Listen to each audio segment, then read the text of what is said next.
안녕하세요. 강남역에서 약국을 운영하고 있는 홍수연 약사입니다. 여름이 되면서 여름철 질환이 굉장히 요즘 많이 생겼더라고요.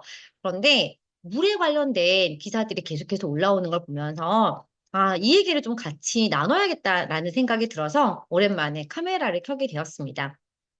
사실 우리 몸의 3분의 2가 물이거든요. 그래서 대부분이 우리가 물로 이루어져 있어요.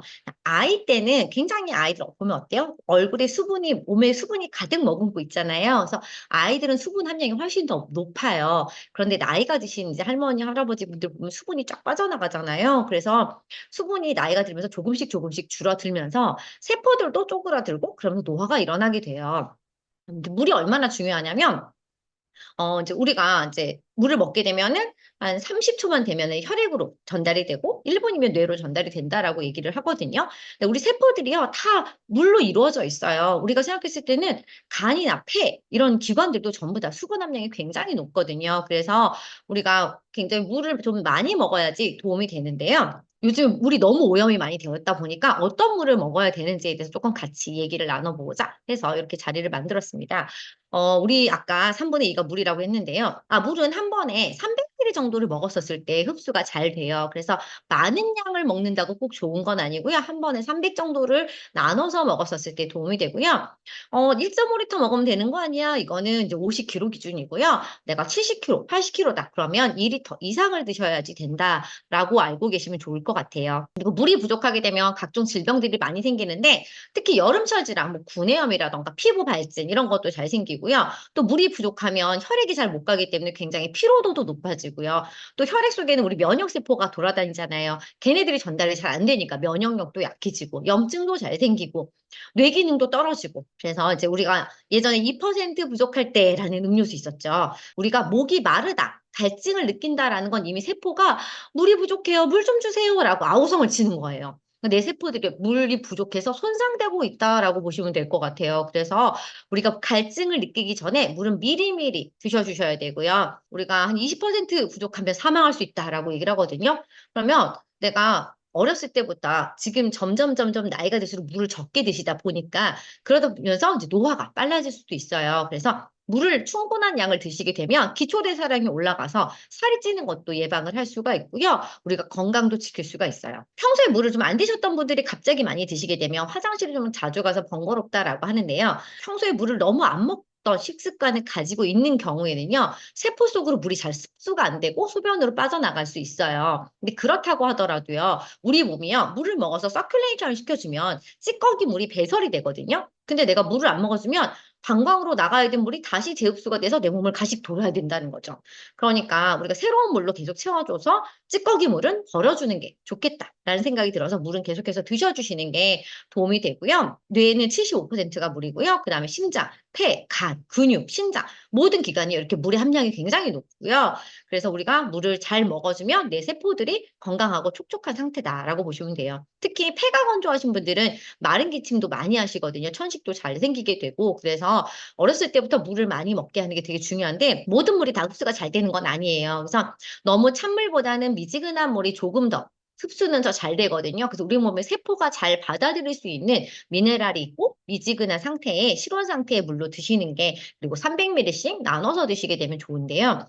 옛날에는 미네랄이 있고 그냥 나쁜 중금속 몇 가지만 거르면 된다라고 생각했는데 지금 과학이 발달하면서 물속에 너무 많은 오염물질이 생기게 됐어요. 그래서 그런 것들을 좀 다 걸러줄 수 있는 그런 물을 드시는 게 좋고요. 옛날엔 이런 녹슨 배관 얘기했는데 요즘에 이 녹슨 배관을 다 에폭시 배관으로 바꿨어요. 근데 바꾸다 보니까 여기에 비스페놀 A라는 환경 호르몬이 나오게 됐고요. 이게 면역 질환을 일으키는 물이 나온다는 거죠. 그래서 에폭시 배관을 통과한 그 물에서는요. 발암 물질 요런 것들이 나오게 된다라는 거고요. 그리고 이건 기사 너무 많이 보셨을 거예요. 요즘에 뭐 바다에 인제 생태계가 망가지고 있다. 물고기에서 나오는 미세 플라스틱 막 얘기 나오는데 우리가 먹는 이 수돗물에도 미세 플라스틱이 들어있기 때문에 반드시 미세 플라스틱을 잘 걸러줄 수 있는 정수기 물을 드시는 게 좋고요. 이제 생수병도 사실은 요즘에 미세 플라스틱 때문에 많이들 또 안 쓰시는 분위기죠. 사실 미세 플라스틱이 문제가 아니라 저는 이제 약사라서 이런 걸 보면서 경각심을 더 가졌던 것 같아요. 그 일반인이 이제 유튜브에 한 걸 제가 캡처를 했는데 해열 소염 진통제, 즉 여기 보면 이부프로펜, 이게 브루펜이죠. 나프록센이 탁센이고 아세타미노펜은 타이레놀이에요. 이런 소염 진통제가 물에 들어있어서 먹는다는 거죠. 우리 물에다가 뭐 카페인 들어있으면 카페인 음료라고 하고, 그 다음에 물에 비타민 들어있으면 비타민 워터, 프로틴 들어가면 프로틴 워터라고 해서 타먹잖아요. 그럼 물에 이런 항생제 아니면 소염 진통제가 들어가 있으면 물에 매일매일 이런 걸 타서 먹는다는 거죠. 근데 그래도 뭐 이부프로펜, 나프록센, 타이라놀은 우리가 먹을 수 있는 약이잖아요. 근데 여기 보면 카바마제핀 같은 경우는 간질약이에요. 이런 약도 들어있고, 그 다음에 클로피브릭 애시드 같은 경우는 얘는 콜레스테롤약. 그래서 고지혈증 약 같은 경우는 이제 간독성이 있는데 그런 것들도 물에서 검출이 되고요. 특히 여기 펜톡시필린 같은 경우 이게 또 굉장히 고함량이 이제 검출이 됐는데 임산부 수유부는 먹으면 안 된대요. 근데 이거를 우리나라 정수 시스템에선 못 걸르거든요. 대부분의 정수기가 이거 못 걸러요. 그럼 우리나라 물에는 이게 들어있고 대부분의 정수기는 이걸 못 거른다면 내가 임신을 했어. 아니면 내가 우리 아기가 있어. 이 아이한테 어떤 물을 먹이더라도 이거를 걸른 물을 못 먹인다라는 거죠. 그래서 이런 의약품을 걸를 수 있는지를 좀 확인하고 체크해보고 나서 정수기를 저는 선택하는 게 꼭 필요하다라고 생각을 하고요. 부작용, 아나필렉시스, 혈관 부종, 우울, 식욕부진, 뭐 빈혈, 설사, 뭐 변비복통, 백혈구 감소, 그 면역이 나빠진다는 거잖아요. 물론 이거를 이제 과량을 먹었을 때 그런 것들가 조금씩 소량씩 먹었을 때 바로 나타나는 부작용은 아니에요. 하지만 이게 장기간 5년, 10년, 20년에 쌓이다 보면 내 몸이요, 다른 사람들보다 건강하지 않은 몸이 될 수밖에 없겠죠. 아까 얘기했듯이 항간질성 의약품이라던가 전립선약, 그리고 또 최근에 이제 마약류가 이제 생활하수에서 검출이 됐는데 이게 뭐냐면 진짜 우리가 뭐 먹는 그런 마약 이런 거 말고 다이어트에 먹는 항정신성 의약품, 이것도 마약류거든요. 이것도 이제 물에 나오는 거예요. 그리고 우울증약, 수면제 이런 것도 다 정신과 약도 마약류에 들어가거든요. 그런 것들이 물속에 들어있다는 거죠. 그거를 조금씩 타서 먹는 거예요. 물에다가 수면제 조금 타고 간질약 조금 타고 전립선제 조금 타고 이렇게 해가지고 이렇게 먹으라고 하면 이거 마실 수 있겠어요? 그걸 평생? 그럴 수가 없겠죠. 그러니까 과학이 발달하면서 자꾸 물에서 오염물질이 나오게 되니까 이거를 좀 걸러줄 수 있는 그런 새로운 정수기가 필요하지 않나라는 생각이 들어요. 아까 얘기했듯이 이런 이제 의약품이요. 총 16가지가 검출이 됐거든요. 그러면 이 16가지보다 더 많은 항목, 지금 현재 NSF에서는 19가지 항목까지 검사를 하거든요. 이런 것들이 다 걸러줄 수 있는 그런 정수기를 사용하는 게 좋겠다라는 거고요. 뭐 중금속 야, 당연히 걸러줘야 되고, 그리고 이제 녹조. 녹조는 이제 조류주의보보다 훨씬 많은 양이 남조류 저희에서 지금 측정이 됐었었는데, 우리나라 먹는 물 수질 기준 항목에 얘가 들어있질 않대요. 아무리 많아도 우리는 먹는 물이 항목이 아예 없는 거예요. 그럼 얘는 뭐냐? 얘네 이 녹조 마이크로시스틴은요, 얘는 이제 독성 물질다라고 되어 있고요. 간에 심각한 손상을 일으키는 독성 물질이에요. 근데 이게 먹는 물 기준에도 들어있지 않다라는 게 진짜 너무 황당한 일이죠. 우리나라 같은 경우는 이제 미네랄이 없는 역삼적 정수기도 먹는 물로 허용을 해주잖아요. 독일 같은 경우는 미네랄이 없는 역삼적 정수기는 아예 먹는 물로 부적합 판정을 받아서 아예 팔 수가 없게 되어 있거든요. 근데 그게 이제 기준이 좀 다른 거고요. 특히 우리나라 과부라 화합물의 농도가 최고다라고 나왔죠. 그래서 이게 이제 농도가 이제 나왔었는데 이 과부라 화합물 같은 경우는 끓이면 끓일수록 오히려 독성이 더 강해진다라는 거고요. 신경질환이라던가 갑상선, 간독성, 뭐 발암성 뭐 이런 것들. 요즘에는 이제 많은 정수기들이 이 과부라 화합물을 걸러주려고 노력을 하고 있죠. 그래서 제대로 과부라 화합물을 걸러주는지 몇 가지 항목을 어디까지 걸러주는지를 좀 확인을 하셔야 된다라는 생각이 들어요. 정수기 고를 때 그래서 디자인 이런 거 보고 고르시면 안 돼요. 가격 보고 고르시면 안 되고요. 뭐 어떤 항목을 몇 가지를 거르고 인증을 제대로 받았는지를 해야 되고요. 생수는 사실 요즘에 이제 많이들 안 드시는 것 같아요. 왜냐하면 햇빛에 노출되면 발암물질 생기는 거 거의 다 아시고요. 페트병에서 이제 햇빛을 받게 됐을 때 환경호르몬 나온다라는 것도 거의 아시고 침출수 오염 기사도 너무 많이 뜨다 보니까 정말 급할 때 아니면 생수 잘 안 드시는데 사실 이제 생수도 미세 플라스틱이 가장 큰 문제죠. 그래서 이제 생수병에 있는 미세 플라스틱은 굉장히 또 양이 많잖아요. 그래서 고혈압의 원인이 될 수 있다. 일주일에 플라스틱 한 장을 나눠서 씹어 먹는 양의 우리 미세 플라스틱을 먹을 수 있다라고 얘기를 하죠. 그래서 플라스틱 요 물병을 특히 얼려서 먹는 경우, 요거 진짜 어머님들한테 꼭 알려주셔야 돼요.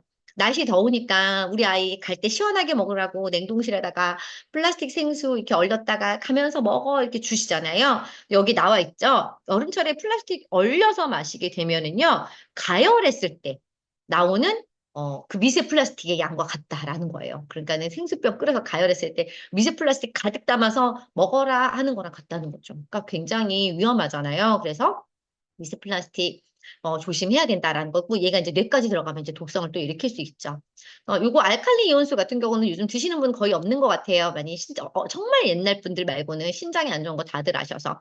그리고 이제 많은 분들이 사용하고 있는 중공사막 정수기는 이제 이게 뭐냐면 직수 정수기인데, 이제 시원한 물이 나오는 직수 정수기는요, 순간 냉각이 돼요. 그래서 결로가 생기기 때문에 안에 곰팡이가 생길 수밖에 없다라는 거고요. 특히 이제 정수기에 얼음이랑 탄산수는 수질 검사 자체를 아예 항목에 들어가지를 않아요. 그래서 거기에서 어떤 중금속이 나오더라도 문제가 생기지 않는다라는 거니까, 얼음이나 탄산수 드실 때는 진짜 좋은 물로 해서 만들어야지, 그렇지 않으면 유해할 수 있다라는 거고요. 저장고가 있다는 것 자체가 사실은 이제 비위생적일 수밖에 없겠죠. 역삼투압 정수기는 요즘에 아까도 얘기했잖아요. 거의 쓰지 않는 분위기로 많이 바뀌시고 있는데, 왜냐면 역삼투압 정수기가 산성비랑 똑같은 농도의 산성수라는 걸 이제 너무 많은 분들이 알고 계세요. 그래서 우리 산성비 받아서 마시지 않잖아요. 역삼투압 정수기 같은 경우는 산성수이기도 하고 미네랄도 없기 때문에 먹으면 먹을수록 오히려 암에 걸릴 확률이 높아져서, 그런 게 워낙 유튜브에도 방송에서도 많이 나와서 요즘에는 그래도 역삼투압 정수기는 조금 안 드시는 분위기일 것 같아요. 자, 제가 오늘 이제 말씀드리려고 하는 거는요, 정수기를 고르는 기준을 가지고, 그러니까 디자인이라던가, 누가 광고한다던가, 가격이라던가, 얼음이 나온다던가, 뭐 이런 거 말고요. 찬물, 더운 물 말고요. 정말로 미네랄은 제대로 들어있는, 세포가 건강해지는 물인지, 과부하 화합물 끓이면 끓일수록 위험해지는 독성물질 걸러주는지, 미세 플라스틱 기본적으로 걸러주는지, 신종의약품, 아까 얘기했듯이 16가지에서 19가지 다 걸러주는지, 이거를 자기네들이 걸러준다고 막 주장하는 거 말고요. NSF라는 제대로 된 인증기관에서 인증을 받았는지까지 확인을 하시면 좋을 것 같아요. NSF는 이제 여기 보면 WHO에서 정수기에 관한 시험기관으로 공식 지정한 센터예요. 그래서 WQA라는 곳 인증이 있어요. 그 WQA는요, 우리 정수기 요거 걸러줘요. 그래서 자료 보내면 자료 검토하고, 그러네요. 오케이, WQA 인증해줄게요. 이게 WQA 인증이고요. NSF는요, 니네 정수기 갖고 와. 갖고 와서 자기네가 거기서 다 시험을 해봐요. 이렇게도 해보고 저렇게도 해보고 진짜 걸러주는지 다 두들겨서 실험 다 해보고 나서 진짜 니네 거 걸러주네? 오케이, 인증. 이렇게 해주는 곳이에요. 그래서 NSF 인증은요, 굉장히 까다롭고요. 굉장히 어렵거든요. NSF 사이트에 들어가면 총 170가지 항목을 유해물질로 선정을 해놨고요. 이 170가지를 다 걸러주는 정수기가 있어요. 그래서 아까 얘기했듯이 그런 신종 의약품이라던가 미세 플라스틱 이런 거 19가지도 전부 다 걸러주고, 과부하 화합물도 다 걸러주고, 이런 정수기가 나와 있거든요. 그래서 그런 걸 좀 선택해서 드셨으면 좋겠다라는 생각을 하고요. 물론 이제 NSF에서 한 90가지, 100가지 정도 걸러주는 정수기들도 있어요. 근데 그런 정수기는 170가지를 다 검사를 해봤더니 니네 건 100개를 걸러주는구나. 너네 건 100개는 인증. 그런데 70개는 니네가 못 걸러. 라고 인증받은 정수기예요. 그럼 그 70개 중에 간질력이 있을 수도 있고요. 그쵸? 뭐 항정신성 의약품이 있을 수도 있고요. 어떤 게 들어있는지 모르지만 어쨌든 그 70개인 거죠. 170가지 유해물질 쭉 보면서 이 중에서 나는 70개 정도는 먹을래 하고 체크를 한번 해보세요. 아마 아무것도 드시고 싶지 않으실 거예요. 저는 그렇거든요. 그래서 저는 이제 170가지 항목 중에서 일부만 걸러주는 정수기보다 170가지를 전부 다 걸러서 정말로 내가 유해한 걸 먹지 않고 좋은 거를 최대한 드셨으면 좋겠다라는 생각이 들어서, 그래서 이제 오늘 이렇게 화면을 켜게 되었고요. 이렇게 좋은 미네랄을 먹게 됐을 때는요, 아까 혈액이 30초라고 그랬잖아요. 30초를 먹게 되면 이렇게 혈액이 맑고 깨끗하게 됩니다. 그래서 30초 뒤에, 그래서 좋은 물을 계속해서 드시게 되면 이렇게 되고요. 요거는 이제 역삼투압 정수기를 먹었을 경우에 혈액이 그대로 엉켜 있다라는 이 내용이에요. 이게 오늘 내일로 달라지는 건 아니에요. 그런데 5년이 지나고 10년이 지나고 20년이 지났는데, 누군가는 계속 혈액을 깨끗하게 해주는 물을 먹고 누군가는 계속 혈액을 끈적하게 해주는 물을 먹게 되면 20년 뒤에 건강은 달라질 수밖에 없겠죠. 그게 어렸을 때부터 꾸준히 먹었던 물이면 더 그럴 거고요. 우리가 혈액 깨끗해지려고 오메가3 막 가족에서 막 먹잖아요. 2명, 3명 오메가3 먹으면 그것도 가격 꽤 되거든요. 그거 1년, 2년 먹으면 그것도 몇백 될 거예요. 근데 거기에 돈을 쓰는 것보다 저는 근본적으로 혈액을 깨끗하게 해주는 물부터 바꾸는 게 우선순위라고 생각을 해요. 그래서 아무리 좋은 영양제를 먹고 아무리 좋은 음식을 먹는다고 하더라도 기본적으로 우리 몸의 3분의 2 물이 건강해야지 좋은 물로 채워준 다음에 영양소를 채우는 게 저는 좋다는 생각이 들어서 네, 이렇게 준비를 해봤고요. 한동안 제가 이제 유튜브를 좀 하다가 코로나가 이제 거의 위드 코로나 가면서 오프라인 강의라던가 일정과 미팅이 너무 많아지기도 하고 또 뭐 여러 가지 사정이 있어서 제가 이제 유튜브를 많이 못 찍었어요. 그런데 이제 제가 조금 원하는 어떤 또 목표 달성도 이번에 이제 이루게 되었고 그래서 다시 유튜브를 좀 찍어서 제가 건강과 관련된 콘텐츠를 좀 더 올려보려고 하고요. 사실 저도 지금 오랜만에 찍으니까 막 손도 어떻게 해야 될지 모르겠고 시선 처리도 어렵고 네 다시 처음을 찍었던 그 마음 그대로 돌아간 것 같아요. 그래서 정말 유튜브 처음 찍는 것처럼 굉장히 지금 어색하고 조금 말도 좀 빨랐던 것 같고 그래요. 근데 조금 지금부터 계속 하다 보면 실수도 줄어들고 점점 더 나아지겠죠? 네, 그래서 앞으로 열심히 컨텐츠 또 이제 궁금한 거나 건강에 관련된 컨텐츠 있으면은 공유를 해서 올려볼 테니까 많은 분들한테 도움이 되셨으면 좋겠고요. 네, 오늘 영상이 도움이 되셨다면 구독, 좋아요 눌러주세요.